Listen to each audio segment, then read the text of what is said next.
Ağ saçlara değdi gözüm, bala baktı oğlum, baktı kızım.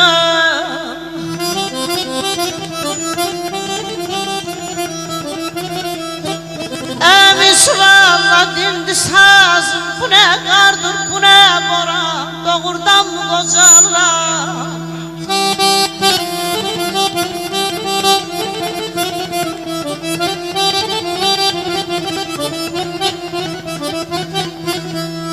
Öten günler dönmez geri,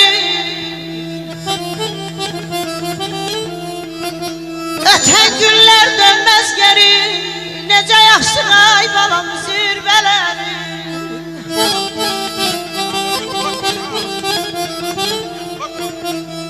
Budur indi pillelerim, ben elinəm aram aram, doğurdan mı qocalıram?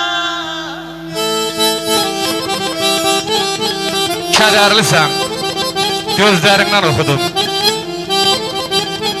İzin versən Aynigar xanım, qulluğuna gələrdim.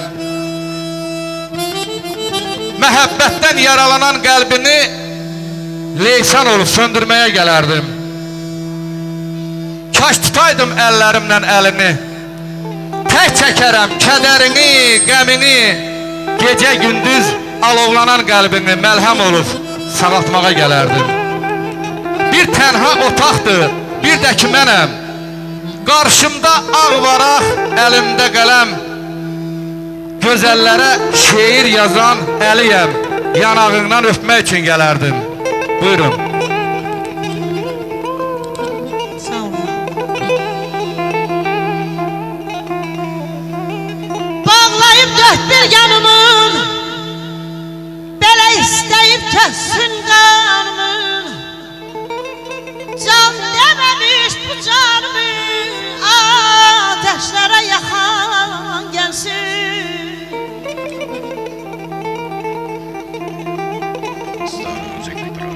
Öldürübdür bile bile, bay bay bay, ay canım ey, ay canım ay canım ey. Öldürübdür bile bile, bele dindirirsen gelmir dilem. Ay elim elim damla damla, gile gile yüreğime yakan gelsin. Aynigar xanım, sənin avazına, sənin səsinə birazca bal qatsam inciməzsən ki. O gül yanağına, o gül üzünə biraz inci düşsəm inciməzsən ki. Sürmə çox yaraşır ala gözünə, günəşin pay var gözəlliyinə. Qəlbindən süzülən qəzəllərinə bir şeir desəm inciməzsən ki. Yaxşı şeydən bir ricam var sənin ay gözəl xanım, əlini əlimə ver ay gözəl xanım. Gəlib yanında dursam ay gözəl xanım, bu şair əldən inciməzsən ki. Sağ olun, var olun.